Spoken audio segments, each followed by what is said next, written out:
Congolaises, Congolais, chers compatriotes, il y a 6 ans, je prenais congé de mes responsabilités en tant que président de la République, chef de l'État. Et fait inédit dans notre pays, en près de 60 ans d'indépendance. J'ai passé pacifiquement la main à un nouveau chef d'État. Depuis lors, je m'étais imposé un strict devoir de réserve, y compris quand j'ai fait l'objet, directement ou par mes proches interposés, de provocations, de déni de droit, d'humiliation, d'imputations dommageables et d'autres multiples atteintes à ma dignité.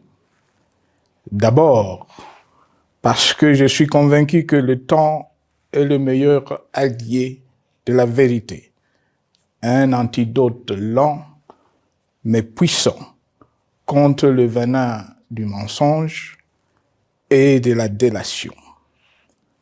Mais aussi et surtout, parce qu'agir autrement aurait fait le jeu de ceux qui, par cette campagne odieuse, cherchaient à détourner l'attention de notre peuple de leur incapacité, aujourd'hui avérée, à répondre à ses attentes et aspirations. J'ai enfin décidé de briser ce long silence, de sortir de ma réserve et de m'adresser à vous parce que l'enjeu est de taille. Il est même existentiel. Non pas pour ma famille politique ou biologique, moins encore pour ma modeste personne, mais plutôt pour la nation congolaise et pour l'avenir de notre cher et beau pays. J'ai décidé de briser le silence parce qu'au vu de la situation que traverse notre pays, continuer à me taire m'aurait rendu poursuivable devant le tribunal de l'histoire pour non-assistance à plus de 100 millions de compatriotes en danger. Je saisis cette opportunité pour partager avec vous mes réflexions et participer ainsi à la recherche de la solution à la crise que traverse notre pays, la République démocratique du Congo, terre de nos ancêtres, car il est gravement malade et son pronostic vital engagé. Mieux que quiconque, vous en êtes conscient, car vous en faites quotidiennement les frais dans votre chair et vous en payez le prix. Mes chers compatriotes, vu l'importance stratégique de notre pays et le rôle qu'il est appelé à jouer, j'avais, de l'avènement au pouvoir du chef de l'État actuel, conclu avec lui un accord donnant naissance à la coalition entre nos forces politiques respectives. À propos de cet accord, beaucoup de contre-vérités ont été dites, y compris, fort malheureusement, par celui qui est censé connaître la vérité, parce qu'en étant l'un de deux principaux signataires. En attendant qu'au moment opportun, la vérité soit rétablie, preuve irréfutable à l'appui, permettez-moi pour l'instant d'affirmer qu'en ce qui me concerne, la conclusion de cet accord n'avait pour seule motivation que l'intérêt supérieur de la nation.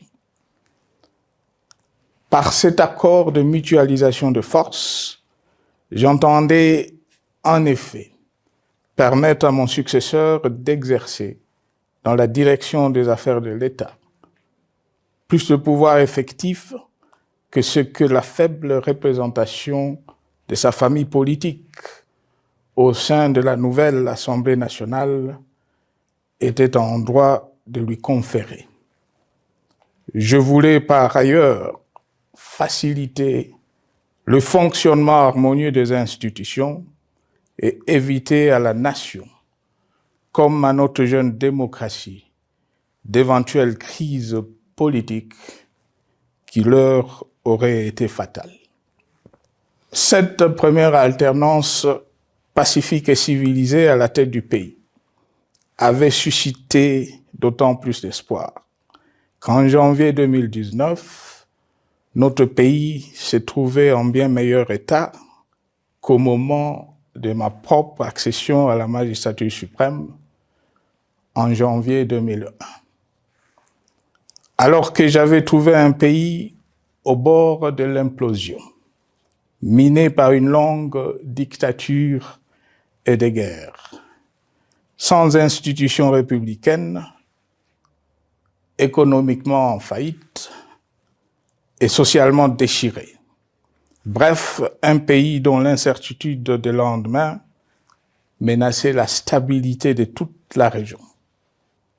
Le 24 janvier 2019, j'avais en effet légué un bien meilleur héritage à mon successeur, à savoir un pays réunifié, largement pacifié et dont les limites territoriales correspondaient exactement à celles qu'elles étaient au 30 juin 1960.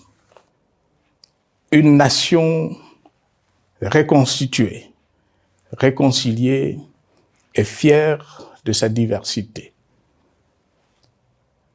Un État doté d'une constitution progressiste et des institutions fonctionnant harmonieusement. Une économie dynamique et résiliente et débarrassée du fardeau de la dette hérité de régimes antérieurs, du fait de multiples réformes structurelles engagées. Une armée nationale républicaine de plus en plus professionnelle et capable de relever le défi de la défense de l'intégrité du territoire national. Une démocratie en constante consolidation, avec notamment l'organisation sur fonds propres d'un troisième cycle électoral. Le cœur serré, je constate qu'à peine 6 ans après, ce bel héritage en indivision, légué à l'ensemble de notre peuple, a été complètement dilapidé par celui qui en avait reçu la garde. Que notre pays offre un spectacle de plus désolant et qu'il suscite d'autant plus de désespoir au sein de notre peuple et de pitié et de moquerie à travers le monde, que l'inconscience de ses dirigeants ne permet aucun espoir de redressement. Cette détérioration rapide de la situation générale du pays est principalement due à l'inverse du pouvoir sans limite. Le nouveau dirigeant s'illustre en effet par une série de remises en cause, reniements et violations intentionnelles de la Constitution, avec en toile de fond la volonté irrésistible de concentrer tout le pouvoir entre les mains d'un seul homme, au mépris du pacte qui cimentait la cohésion de notre peuple. Le premier acte de remise en question de ce pacte républicain, véritable socle de stabilité et de cohésion nationale, a consisté à violer délibérément la Constitution et les lois pertinentes lors du premier remaniement de la Cour constitutionnelle par le président de la République. La violation de ce texte juridique, fondement de tout état de droit, pour de simples raisons de confort politique est devenue, depuis lors, une marque distinctive de la gouvernance de notre pays. Dans le même esprit, en décembre 2020, il fut organisé un coup d'État institutionnel à la suite du renversement en pleine mandature d'une majorité parlementaire, pourtant dévolue par le peuple souverain, ainsi que le gouvernement qui en était issu. S'en sont ainsi suivis la nomination illégale de membres de la Commission électorale nationale indépendante, ainsi que le simulacre des élections de décembre 2023, organisé en violation du cadre juridique et de normes internationales pertinentes, qui, par une ampleur sans précédent de la fraude, ont amplifié l'illégitimité des institutions et de leurs animateurs. Le coup de grâce a été donné par l'annonce du projet de changement de la Constitution, un projet dont la réalisation liquiderait totalement le consensus national de Sun City. Les conséquences négatives de cette gouvernance non orthodoxe sont pour le moins stupéfiantes. Le pays est ainsi devenu un espace de non-droit. La République a cessé d'être démocratique et la volonté du chef de l'État tient désormais lieu de loi suprême, supplantant la Constitution et les lois. En revanche, érigé en politique du gouvernement, le populisme et la démagogie, le mensonge et l'arrogance, la discrimination et la stigmatisation de certaines composantes de notre peuple, l'institutionnalisation du tribalisme et du népotisme,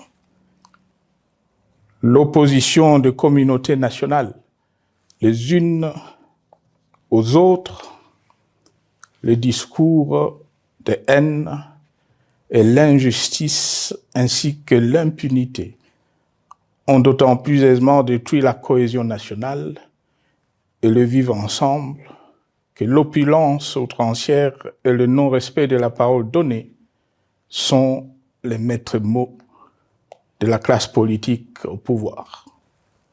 Ce qui a rendu le pays fragile et donc vulnérable.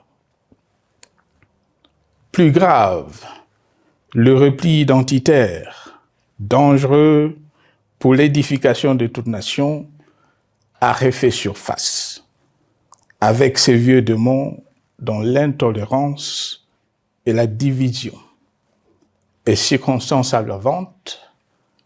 Cela est non seulement toléré et impuni, mais aussi et surtout véhiculé et financé par les tenants du pouvoir. Face à cette dérive, le Parlement a abdiqué de sa mission constitutionnelle de contre-pouvoir. Il a ainsi cessé d'être le temple de la démocratie, le lieu par excellence de l'expression législative et la volonté du souverain primaire, pour ne plus être qu'une chambre d'enregistrement de la volonté d'une seule personne.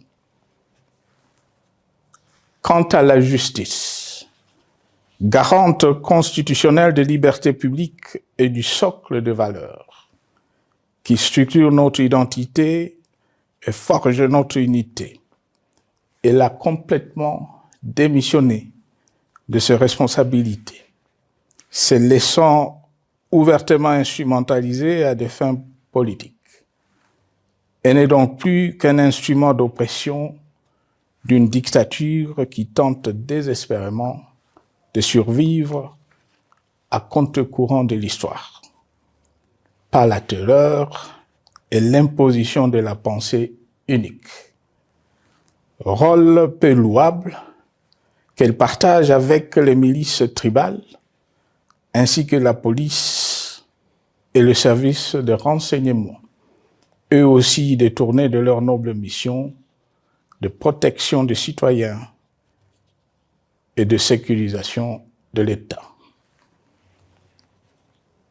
Sur le plan économique, la situation est de plus inquiétante.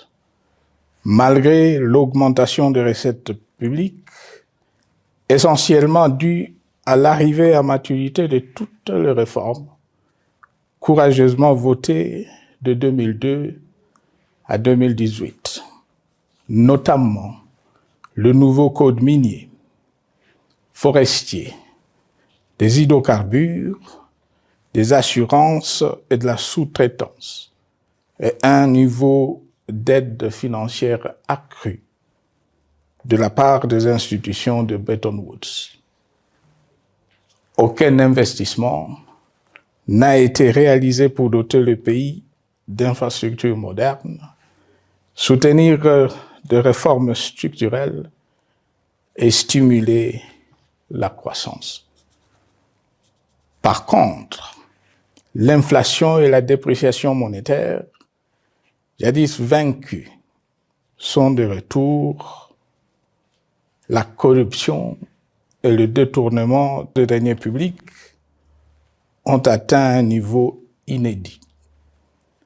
Et l'endettement public que nous avions maîtrisé de 2010 a de nouveau grimpé en flèche, dépassant la barre de 10 milliards de dollars et suscitant des inquiétudes légitimes quant à la solvabilité à moyen et long terme du pays.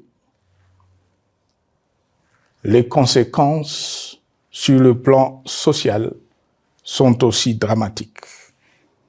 Aggravation du chômage, accumulation des arriérés des salaires des agents de l'État, baisse drastique du niveau de vie de la population et recrudescence du banditisme urbain, de l'exode rural et de la famine dans un nombre croissant de provinces.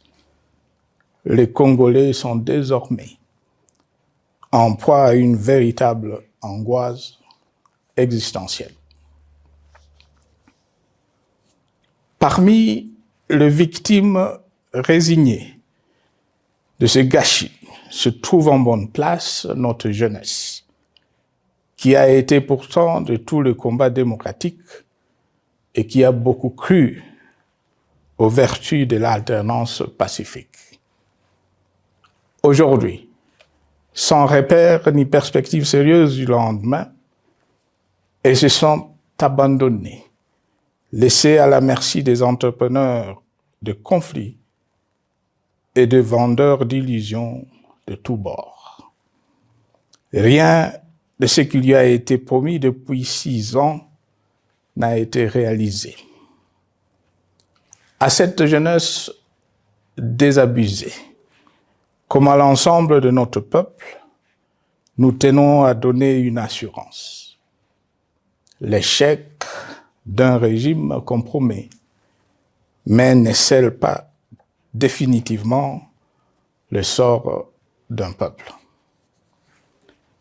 Mes chers compatriotes, s'agissant de la situation sécuritaire, dans les grandes agglomérations comme dans nos campagnes, elle est partout plus que préoccupante.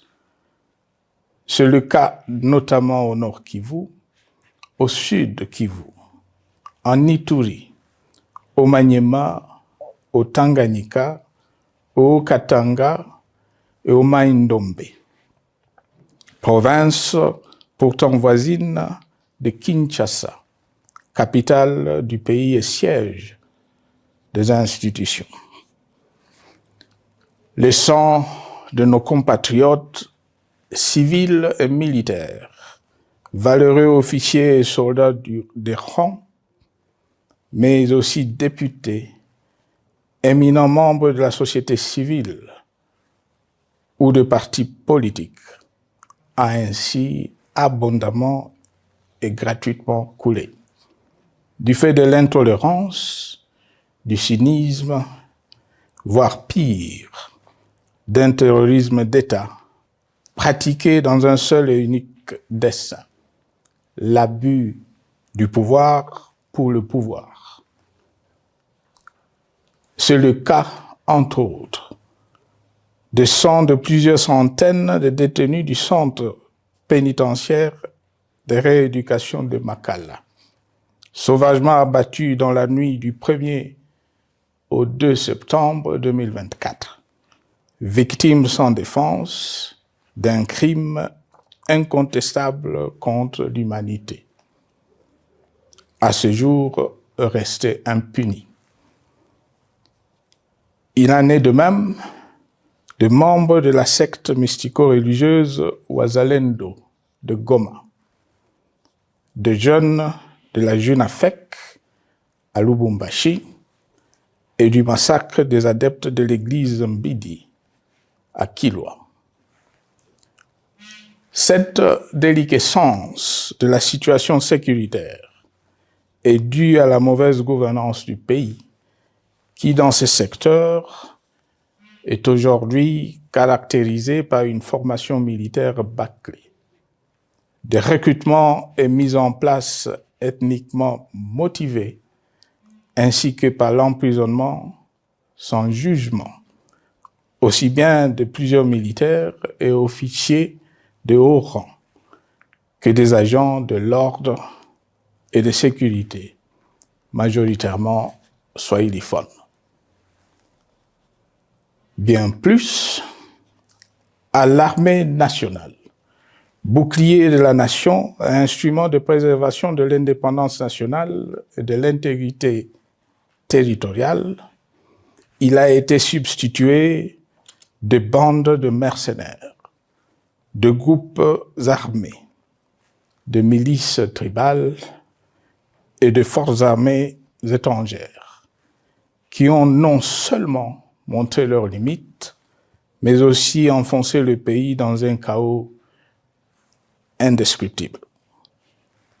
L'État a ainsi perdu le monopole de la violence légitime en sous-traitant aux groupes armés, autrefois maîtrisés, le maintien de l'ordre public et de la tranquillité nationale. Et comme si cela ne suffisait pas, l'armée nationale est vilipendée, conspuée et tournée en dérision par les autorités qui n'assument jamais rien alors qu'elles sont censées veiller à sa consolidation et à sa respectabilité. Pour les avoir formés, commandés et conduits au front, je connais nos soldats, boucs émissaires aujourd'hui de toutes les contre-performances enregistrées sur les champs de bataille. Ils ne sont pourtant pas intrinsèquement moins bons, moins nationalistes et moins loyaux. Ce qui a changé entre-temps, c'est la qualité du commandement et de leur prise en charge. Au niveau régional, le gouvernement a levé l'option désastreuse de se détourner de deux principaux instruments internationaux qui étaient à la base de l'architecture régionale de paix et de sécurité, laquelle avait permis la stabilité régionale que le président actuel avait trouvée lors de son accession au pouvoir, à savoir le pacte sur la sécurité, la stabilité et le développement dans la région de Grand Lac et l'accord cadre pour la paix, la sécurité et la coopération pour la République démocratique du Congo et la région. Plus grave encore, en faisant de forces négatives, les FDLR, ainsi que des centaines de groupes armés congolais, des supplétifs des forces armées de la République démocratique du Congo, le gouvernement a ouvert la voie à la régionalisation du conflit, avec des conséquences inévitables sur la stabilité de la région. Mes chers compatriotes, alors que sur le plan institutionnel, politique, économique et social, les fondamentaux avaient été établis et que le pays avait été placé sur la rampe de lancement, prêt à décoller. Nous voici, hélas, en un temps record, soit 6 ans, de nouveau à la case départ. Seul d'un État failli, divisé, désintégré, au bord de l'implosion, inscrit en bonne place au palmarès de pays pauvres, le plus corrompu et très endetté. En atteste tout le rapport tant du Conseil de sécurité des Nations Unies que ceux sur l'indice de développement humain et sur la pauvreté. La crise qui déchire notre pays est donc profonde et multidimensionnelle. Sa solution doit être nécessairement globale. Toute autre approche n'a donc aucune chance de conduire à une paix durable. Bien plus, le Congo est intemporel. Il n'appartient pas à tel ou tel régime politique. Ce dernier étant par définition rotatif et donc passager en démocratie. Il appartient plutôt au peuple congolais dans sa grande diversité. Ce qui est vrai du Congo l'est aussi des immenses ressources du sol et du sous-sol dont il regorge et qui sont essentielles à la croissance et au développement à l'échelle internationale. Que tous, au pays comme à travers le monde, en tiennent compte et qu'ils inscrivent leurs projets dans une perspective qui privilégie l'intérêt du Congo et des Congolais, plutôt que celui de ceux qui, à un moment ou à un autre, dirige le pays. Cela étant, pour sauver le Congo, les griefs légitimes du peuple congolais contre le régime en place ne peuvent être éludés. Ils doivent plutôt être pris en compte.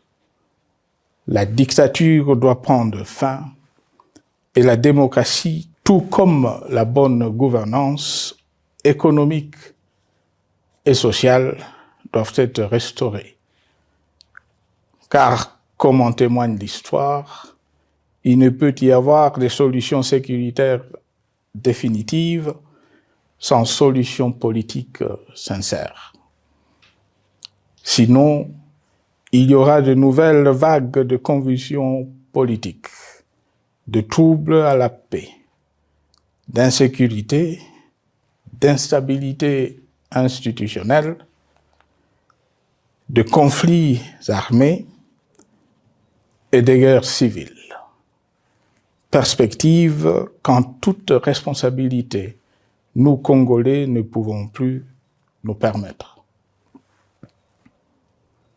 Il est dès lors vital que les multiples initiatives de recherche de la paix, Luanda, Nairobi, EAC SADC, l'Union africaine, Doha et Washington, que nous accueillons favorablement, les considérant comme autant de signes de compassion et de solidarité à notre peuple, soient conscientes de cette exigence.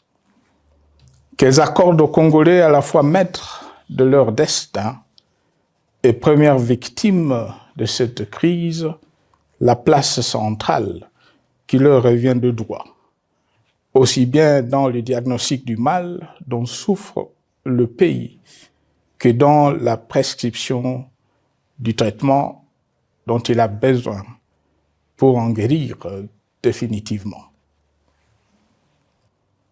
Il convient de noter à ce sujet que le gouvernement de Kinshasa s'est enfin résolu à se mettre autour d'une même table avec l'AFC M23 depuis plusieurs semaines à Doha, même si, bizarrement, il continue à considérer comme un crime le fait que les autres Congolais se parlent entre eux.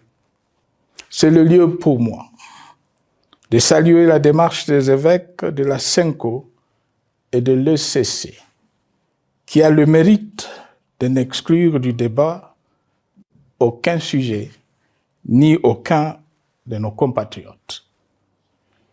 Sans être parfaite, cette initiative conjointe des Églises mérite le soutien et, si nécessaire, des enrichissements de la part de notre peuple.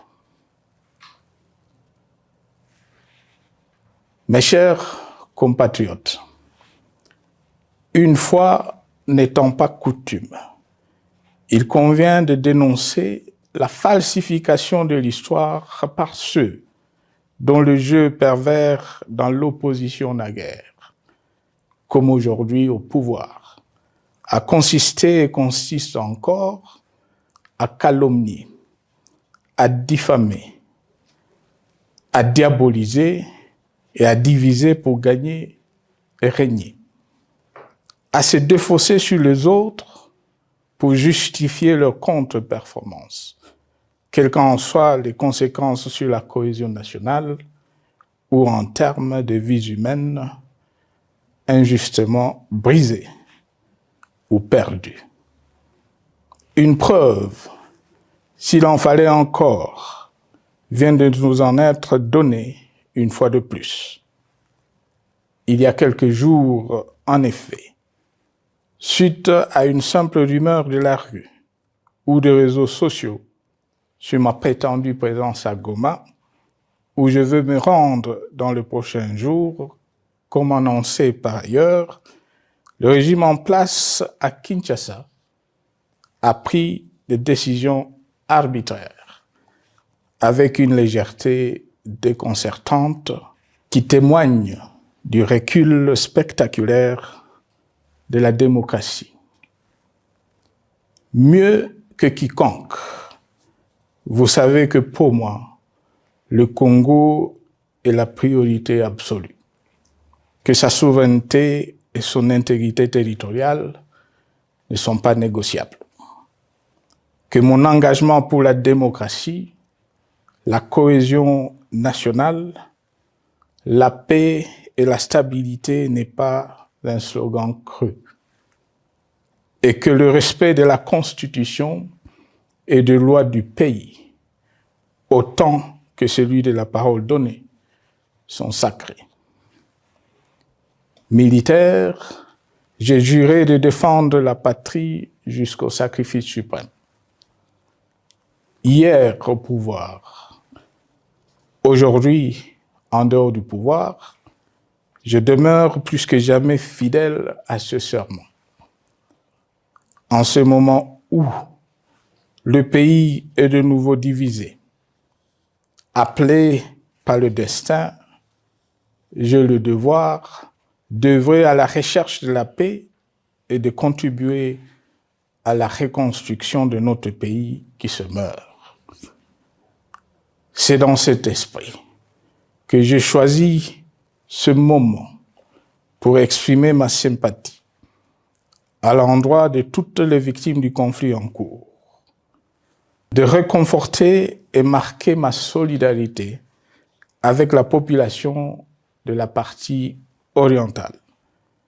Vous, qui êtes abandonnés par le pouvoir central, qui semble avoir pris le parti de vous punir, entre autres, en déconnectant les institutions financières du réseau bancaire national, et en restreignant le mouvement de personnes et de biens.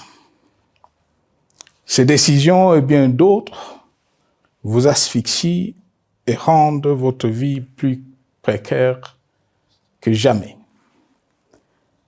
J'en appelle aux uns et aux autres, en particulier au gouvernement, d'humaniser les conditions de vie de nos compatriotes de cette partie du territoire national. Ils ont droit à la vie, à la scolarisation de leurs enfants et aux autres conditions du bien-être. En entendant le rétablissement de l'autorité de l'État sur toute l'étendue du territoire national, j'invite les tenants du pouvoir à protéger la population. De même, l'armée, la justice, les autres structures en charge de l'ordre et de la sécurité doivent être véritablement au service de la population et répondre à ses aspirations. Mes chers compatriotes, de par mon expérience dans des situations similaires, le patriotisme et l'humanisme ont guidé le processus de règlement de conflits et ont porté de fruits dans le passé, aussi bien sur les champs de bataille que sur celui des négociations ou du dialogue. Notre pays avait été divisé de quasi-moitié pendant quelques années. La sagesse avait alors prévalu.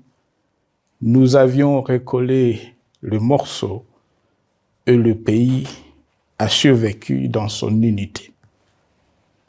C'est ainsi qu'après quelques années de réflexion sur la crise en cours, après avoir consulté des chefs d'État et des anciens chefs d'État de la région, ainsi que des acteurs politiques et sociaux, nationaux et étrangers, j'ai fait ce jour une proposition qui engage la nation tout entière à un sursaut patriotique pour un pacte citoyen afin de tirer le pays du gouffre.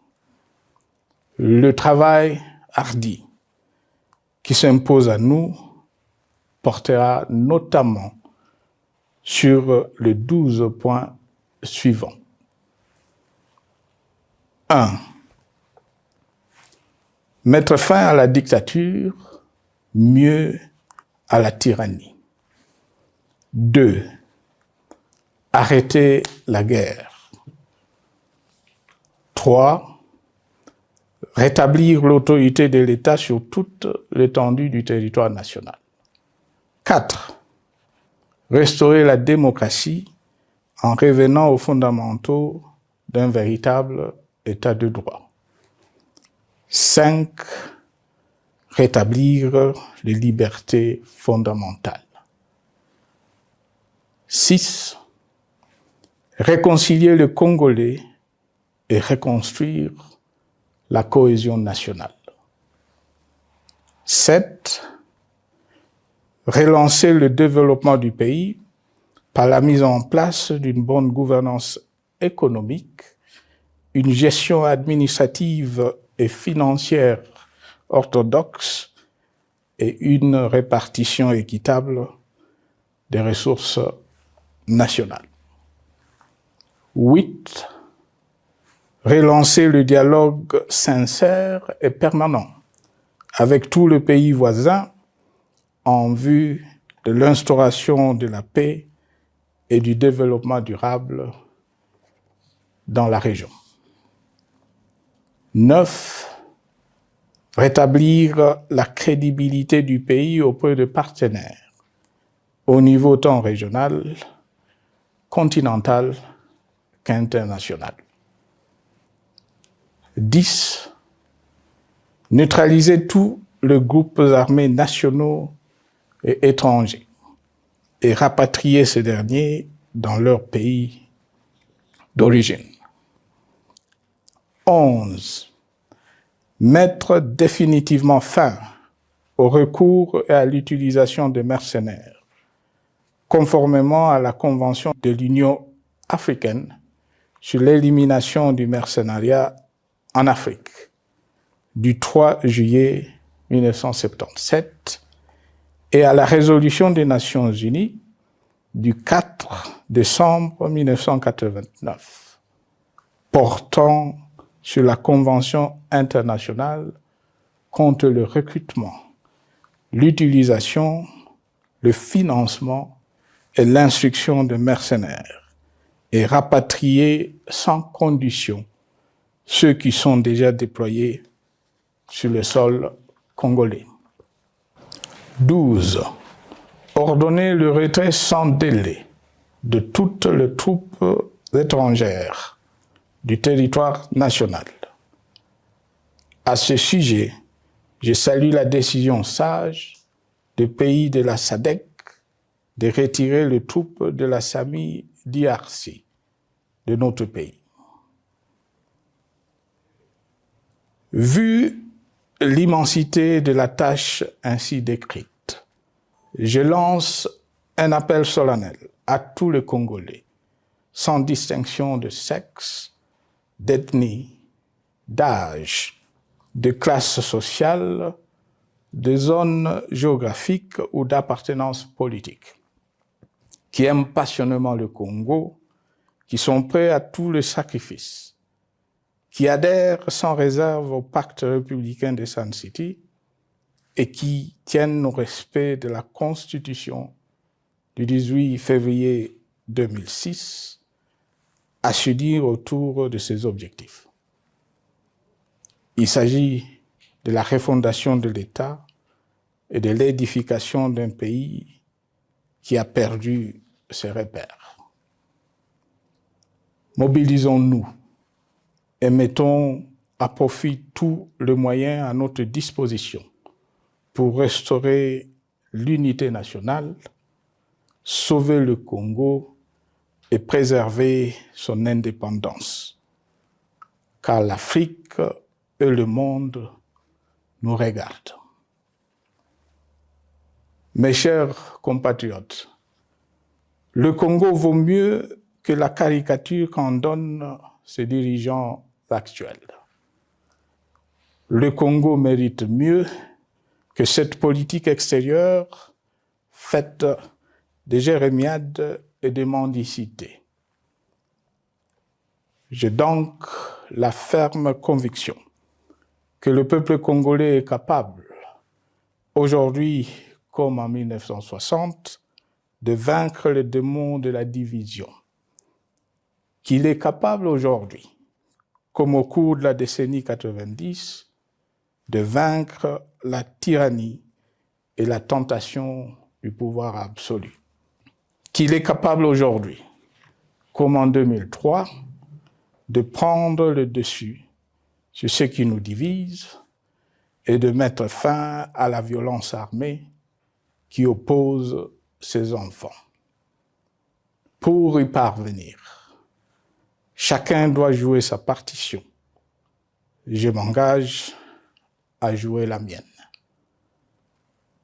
Que Dieu bénisse la République démocratique du Congo, qu'il bénisse individuellement chacun de vous. Je vous remercie.